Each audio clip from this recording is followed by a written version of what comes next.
Good afternoon.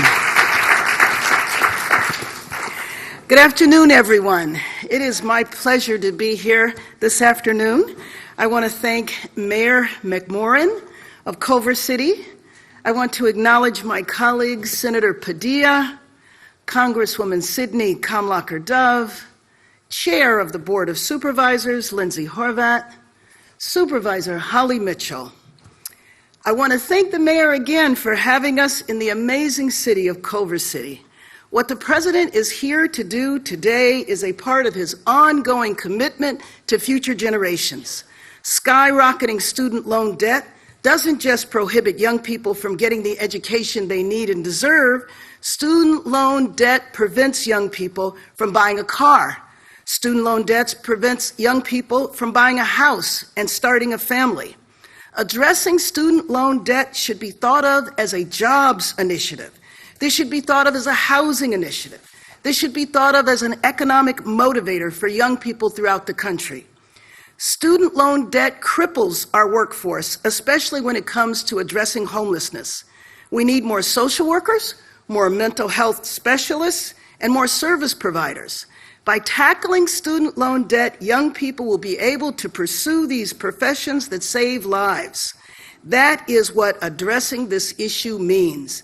And frankly, canceling debt for millions will be life-changing in and of itself. So again, thank you, Mr. President, for bringing us all together today to highlight the amazing work that you've done to protect and to propel younger generations into success. And now I'm excited to introduce Dr. Jessica St. Paul, a fellow physician assistant and public health practitioner who has dedicated her career to supporting underserved communities. She has made meaningful contributions to our region, working as an adjunct professor for the Los Angeles Community College District and developing and implementing wellness centers for students throughout LA Unified School District. It is also, of course, my distinct honor to introduce the 46th President of the United States, Joe Biden, who has been a champion for working families and continues to lead with strength, reestablishing our country's position in the world. President Biden is rebuilding our crumbling infrastructure and has delivered historic investments to combat climate change. Los Angeles has truly known no greater partner than the President and his administration. Mr. President, our city and our region is grateful for the work you have done and will continue to do so. On behalf of the 4 million Angelenos, we say thank you. Welcome, Dr. St. Paul and President Joe Biden.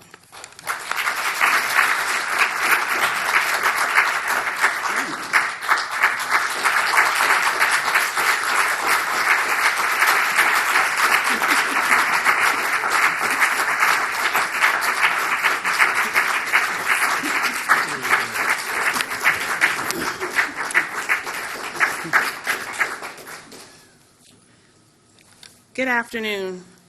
I am Dr. Jessica St. Paul, a first-generation Haitian American from Los Angeles, California. As a licensed physician assistant, educator, and public health practitioner, I teach public health and health occupations. I am a proud American Federation of Teachers, Los Angeles College Faculty Guild 1521 union member. I took out student loans to get my undergraduate degree at Howard University, my master's degree at UCLA, and then my doctoral degree, because I wanted to be better equipped and I wanted to serve my community. I wanted to live my own American dream. I've been working hard, faced with repaying my loans for almost 2 decades. But like millions of Americans, doing the right thing wasn't enough. As I paid my loans, I was steered into forbearance by my loan servicer. The interest grew and grew. I took out approximately $95,000 in loans, but after 18 years in repayment, I still had $144,652 left. It's crushing until President Biden, who kept his commitment and completely forgave that $144,652, and that's life-changing. I no longer have to be forced to choose to work or to settle to simply pay off student loan debt. I'm able to continue my passion for public service and keep serving as an adjunct faculty with the Community College District and as a physician assistant at school-based health centers. I am now married. I'm able to pay my mortgage in Los Angeles. This freedom, this breathing room, is because of President Joe Biden. And just 2 weeks ago, I had my baby girl.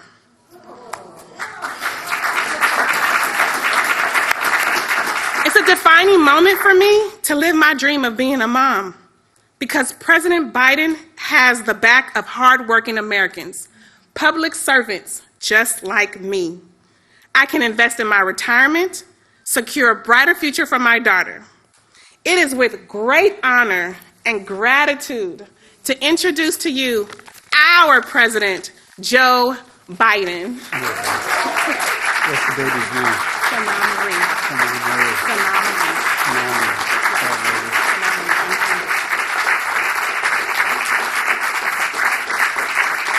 Thank you, thank you, thank you. Well, Dr. St. Paul, thank you very much for the introduction. But you know, you're like thousands of others who took out loans for undergraduate school and graduate school, and because you wanted to serve your community, and you have. But in the meantime, that $90,000 you borrowed grew to $145,000, even though you kept paying on a monthly basis. Folks, I'm happy to have been able to forgive these loans, because when we realize and relieve Americans of their student debt, they're free to chase their dreams. And Doc, you got one of your dreams, your baby girl. Gonna finally, by the way, an awful lot of people with student debt are putting off whether they can have a child, whether they can, a whole range of basic fundamental issues. And Mayor Bass, thank you for your partnership, and maybe more importantly for me, your friendship. And I want to thank the Culver City Mayor. Where are you, Mayor? Thank you. Thank you, thank you, thank you. It's great to be joined by members of Congress, Alex in the Senate and Sydney in the House. I really appreciate your being here. It's a busman's holiday for you guys to come here and other public officials speak, but thank you. And I know our great Vice President sends her love to all our California friends. She constantly, all I hear about is California, you know. I'm glad to be here. When I was Vice President, all I heard about was Chicago, you know. But I'm trying to make sure they hear about Delaware, but it ain't working yet. Look, Kamala and I ran to lead this country. We made a commitment to fix our broken student loan system. That was one of the things we both talked about in the beginning. Because while a college degree is still a ticket to a better life, that ticket is too expensive. And too many Americans are still saddled with unsustainable debt in exchange for a college degree. So there's a student loan program to be able to afford a college degree, but a lot of people didn't take advantage of it, and I wanted to make sure they did. The ability to repay, though, has become so burdensome. A lot of people can't even repay, and they try. They don't miss payments. They work like the devil every month to pay their bills. But even they pay their loans, their debt increases, doesn't diminish because of interest rates. And I thought I'd make a lot more sense to relieve student debt for families and it would grow our economy. Well, there were existing programs in the law to fix and adjust the programs. We had to change them to make people actually make them available for people, make people eligible. And that's what I've done when the Supreme Court said I couldn't go ahead and relieve all the debt. It helps everyone, not just the people whose debt is relieved, but when people in the student debt relieved, they buy homes, they start businesses, they contribute, they engage in the community in ways they weren't able to before. It actually grows the economy. It grows the economy. That's why my administration has taken significant action to provide student debt relief to so many borrowers that many who didn't know they were able to get relief, and do it as quickly and as possible. Look, early in my term, I announced a major plan to provide millions of working families with debt relief for their college student debt. Tens of millions of people in debt were literally about to be canceled, their debts. But my MAGA Republican friends in the Congress, elected officials, and special interests stepped in and sued us, and the Supreme Court blocked it. They blocked it. But that didn't stop me. I announced we were going to pursue alternative paths for student debt relief. for as many borrowers as possible. And that's the effort that's been underway the last 2 years. I fixed what's called the SAVE plan. It existed, but I fixed it to make it the most affordable repayment plan ever. Before I took office, student borrowers had to pay 10% of their discretionary income on a monthly basis.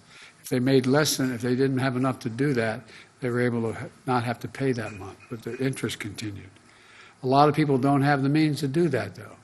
Under my SAVE plan, we're cutting in half to 5% the undergraduate borrowers, what undergraduate borrowers have to pay after their living expenses are accounted for. That means no one with an undergraduate loan, whether it's a community college or a four-year college, will have to pay more than 5% of their discretionary income to repay those loans starting in July. And that's income after you pay for necessities like food and housing. Already 7.5 million Americans have enrolled in this so-called SAVE plan. And there's more than 4 million of those borrowers had their monthly payments drop to zero if they're living paycheck to paycheck below a certain level. This plan is the most generous repayment program ever, and today we're doing it even faster and quicker than ever before. I'm proud to announce our SAVE plan. We are immediately canceling the debt loans for over 150,000 borrowers, nearly 6 months ahead of schedule. Starting today, we're canceling student debt for borrowers who are enrolled in the SAVE plan and have been paying student loans for as little as 10 years. If they borrowed less than $2,000, it's forgiven. $12,000, excuse me. The loan is forgiven. This action will be a huge help to graduates of community college and borrowers of smaller loans, putting them back on track faster for debt forgiveness than ever before. This builds on other progress I've made in canceling student debt for close to 4 million Americans through various actions. For example, we fixed what was called the Public Service Loan Program, Loan Forgiveness Program, which was designed to make sure that school teachers, firefighters, law enforcement officers, social workers, public servants get their student loans forgiven if they make payments for 10 years in a row and 10 years of public service at the same time. And when I took office, there were 7,000 public servants who had taken advantage of this program and had it forgiven. But thanks to the reforms we made in the program, now there are nearly 800,000 have had their debts forgiven. 800,000.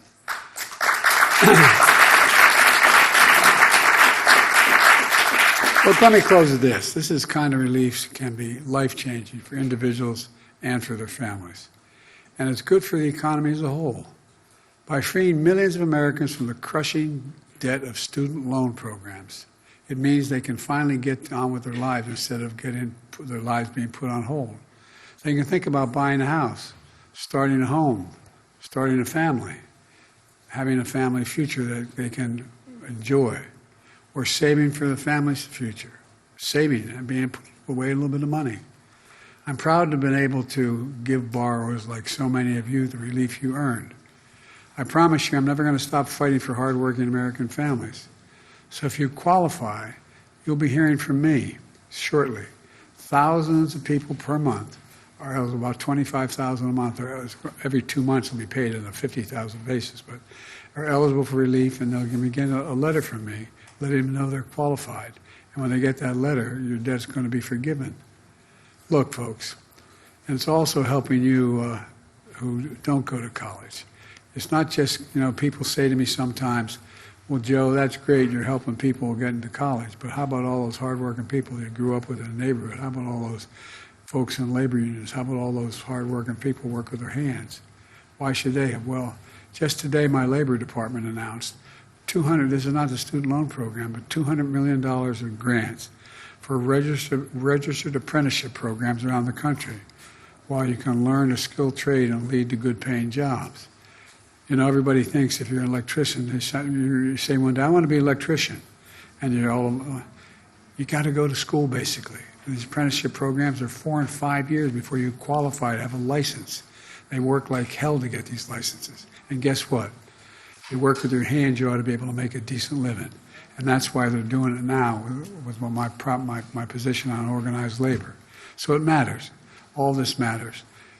My dad used to say, Joey, a paycheck is about more than, a job is about more than a paycheck. It's about your dignity. It's about opportunity. It's about being able to look your kid in the eye and say, honey, it's going to be okay. You got a chance. That's all we're doing.